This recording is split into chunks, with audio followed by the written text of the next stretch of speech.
আসসালামু আলাইকুম রহমতুল্লাহ বারকাত। আলহামদুলিল্লাহ, আল্লাহ তাআলার অশেষ রহমতে আমি আলহামদুলিল্লাহ ভালো আছি। আপনারা সবাই কেমন আছেন অবশ্যই জানাবেন। আজকে পবিত্র জুমার দিন। আল্লাহ তাআলা আমাদেরকে আল্লাহ তাআলার ফরজ 2 রাকাত জুমার নামাজ পড়ার তৌফিক দান করেছেন, এর জন্য শুকরিয়া আদায় করি আলহামদুলিল্লাহ। তারপর আবার আপনাদের সামনে একটু গল্প করার সুযোগ দিয়েছে, এই জন্য আবারও বলি আলহামদুলিল্লাহ।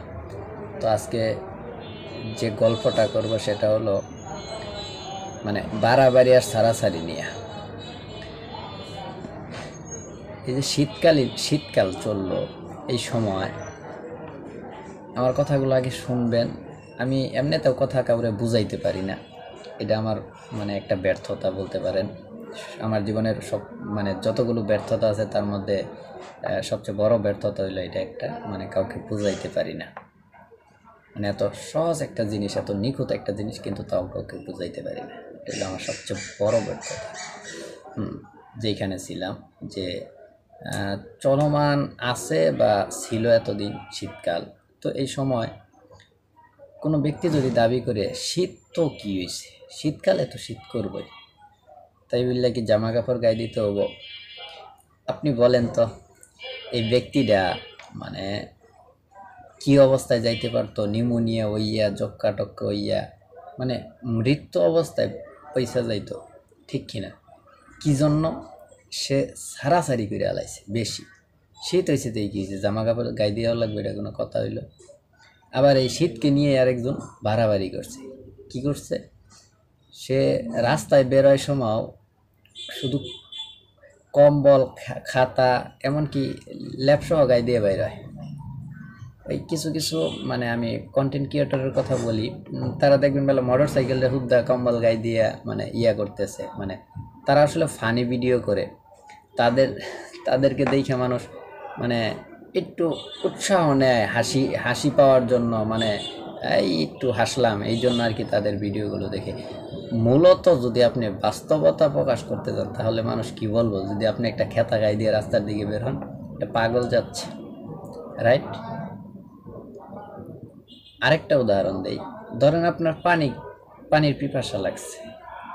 এখন যদি আপনি বলেন তোর কি এর পানি খাইলে তো খাওয়াই লাগবে, তোর পানি খাইতাম,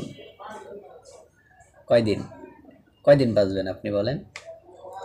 যদি ছাইরা দেন, অতিরিক্ত সারাসারি করা, আপনি পানি খাওয়া ছাইরা দিলেন, বাঁচবেন না। এরকমই আরেকজনে কইতাছে পানি যেহেতু পিপাসা লাগে, দূর নাম ট্যাঙ্কিত খা পানি, কতক্ষণ? পানি খাইয়া ফুললা বাইসে উঠব, পরে সাদা কাপড় পরাইয়া নিচে ডুবাই গাইতে থুইলে, রাইট? এরকম প্রত্যেকটা জিনিসই আছে। যেরকম ধরেন আপনি অসুস্থ হয়েছেন, জ্বর আসছে, ডাক্তারের কাছে গেছেন, সাধারণত 3 দিন বা 7 দিনের ওষুধ দিয়ে থাকেন ডাক্তাররা। আপনাকে 7 দিনের ওষুধ দিল, আপনি করলেন কি, ধর কি এর 7 দিন, লাগা পানি, সিড ট্যাবলেট খা ব্যক্তি, কি আপনার জ্বর যাব না উল্টা অন্য আরেকটা রোগে ধরবো? আপনাকে কমেন্টে জানাবেন। আরেক ব্যক্তি যে সারটা একবারে খেলে এটা হলো বাড়াবাড়ি। আরেক ব্যক্তি সে করলো কি, ধর অসুস্থ হয়েছে তাই কি হয়েছে, সুস্থ তো আল্লাহ তাআলা করবই, দরকার নেই। তার অবস্থা কি হইতে পারে? মারাত্মক লেভেলে যাইতে পারে, এমনকি জ্বরের কারণে তার মৃত্যু বরণ হইতে পারে। আবার এইখানে ভাববেন না আল্লাহ তাআলার জ্বর নিরাময় করার ক্ষমতা নাই, এটা ভাববেন না। আল্লাহ তাআলা বলছে আমি অসুস্থ দান করি এবং অসুস্থতা থেকে আমি সুস্থতা দান করি, কিন্তু অবশ্যই তোমাদের কি করতে হবে? চিকিৎসা করতে হবে, আর চিকিৎসা করা আল্লাহ রাসূলের সুন্নাহ। এরকম আমাদের ভিতরে এখন আমল নিয়েও বাড়াবাড়ি শুরু হয়ে গেছে, সারাসারি শুরু হয়ে গেছে। একদল আছে এরকম, আমি আজকে এই কথাগুলো বলতাম না, সেটা হলো সামনে আসছে 14 ফেব্রুয়ারি, দিবাগত রাত, শবে বরাত। এই শবে বরাতকে উসিলা কইরা কিছু কিছু মানুষ আপনার এশারের নামাজের পরে গোসল কইরা তারপরে মসজিদে যাইয়া একারে জিকির লাগা জিকির। তারপরে ওই দিন মসজিদে প্রত্যেক দিন পরিষ্কার করতে হয়, মসজিদ যে আল্লাহ তাআলার ঘর এইটা না, ওরা ওই দিন মসজিদের ছাদ থেকে নিয়ে টয়লেট খানা থেকে নিয়ে সব একবারে ধুইয়ে ক্লিন করে আলায় ওই দিন। আতর বাতি টাতি লাগাইয়া, শুধু আতর বাতি না, আতস বাজি সহ ফুডায়। এমনকি ওই দিন একটা মানে অন্যরকম একটা উৎসব শুরু করে দেয় ওই দিন। এমনকি কমো আমার সমাজের বিদআতের কিছু কথা বলি। গত বছর আমি আমার মানে যেদিন শবে বরাত তার 2 দিন আগে, একটা শুক্রবার ছিল সম্ভবত, 2 দিন বা 3 দিন আগে, তো আমি ছিলাম বাড়িতে ওই শুক্রবারে, যে কোনো একটা কারণে ছিলাম আর কি। তো ইমাম সাহেব চাঁদা তুলতেছে। আমি যদি ওইখানে দাঁড়াইয়া কিছু বলি, কারণ আমি এখনও সমাজের লোক হই নাই, আমি একজন ছোট মানুষ, আমি একজন এখনও সমাজের যে সদস্য আমি হই নাই যে আমি কথা বলতে পারবো, তো কিছুই বলি নাই। তো পরবর্তীতে চলে আসছি, ওই মানে বললাম না কোনো একটা কারণে গেছিলাম। তো আমাদের মসজিদের সভাপতি সাহেব আব্বা আমাদের বাড়িতে আসছে, একটা মানে ছোটোখাটো একটা অনুষ্ঠান ছিল, তো ওই জন্য আসলে তারপরে সভাপতি সাহেবকে সাইডে নিয়ে আমি একটু আলোচনা করলাম। উনি বলতেছে যে মানুষ তো আমল টামল করেই না, আজকে একটু খাওনের আশায় তো কিছু মানুষ আইব, এইটাও যদি তোমরা বন্ধ করে দাও তাইলে কেমনে? আমি কইলাম এটা তো বিদাত। হ্যাঁ জানি এটা বিদাত, কিন্তু আমল তো করতেছে। ভাই বিদআতি কইরা আমল করলে ওই আমল জীবনেও কবুল হবো না, বুঝছেন? এটার দিকে একটু খেয়াল রাখবেন।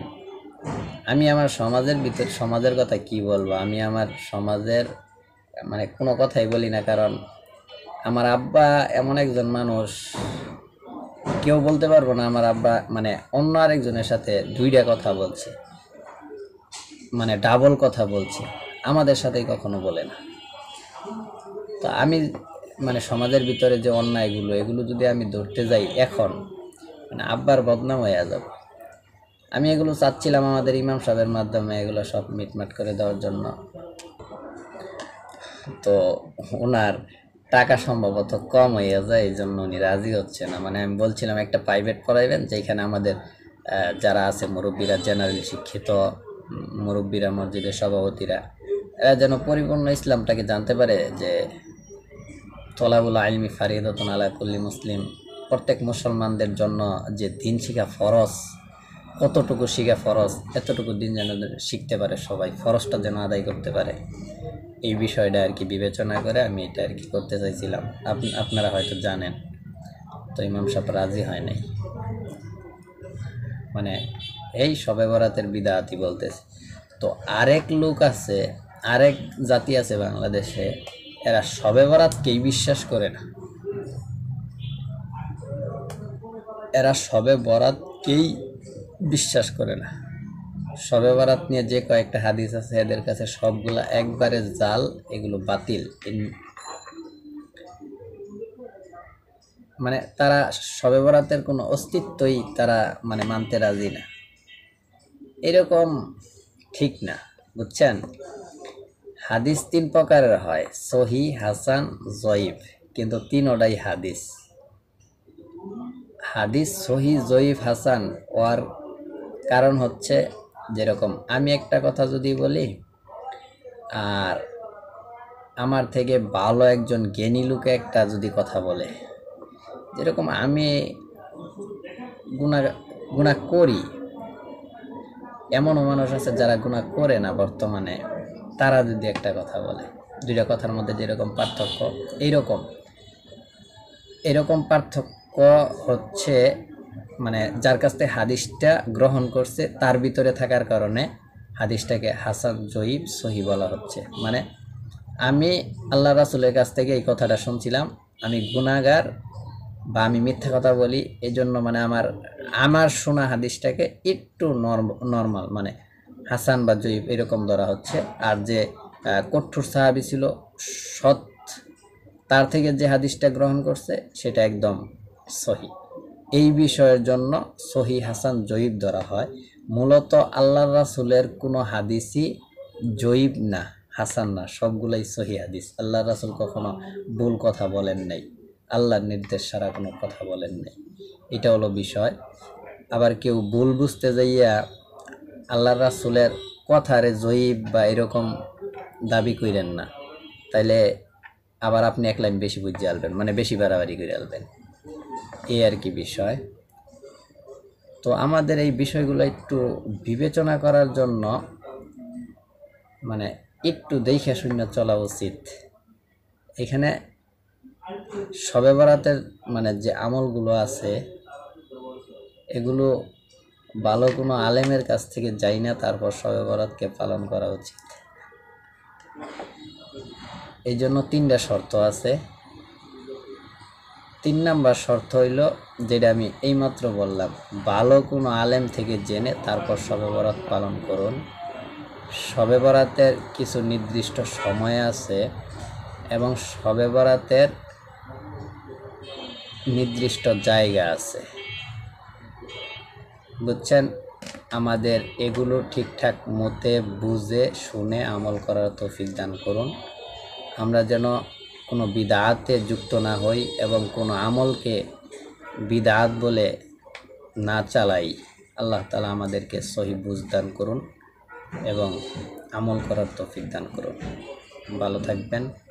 আর যদি ভিডিওটি ভালো লাগে, আপনার কাছে যদি মনে হয় ভিডিওটি শেয়ার করলে আপনার বন্ধু বান্ধবদের উপকারে আসবে, অবশ্যই ভিডিওটি শেয়ার করে দিবেন। আসসালামু আলাইকুম ওয়া রাহমাতুল্লাহ।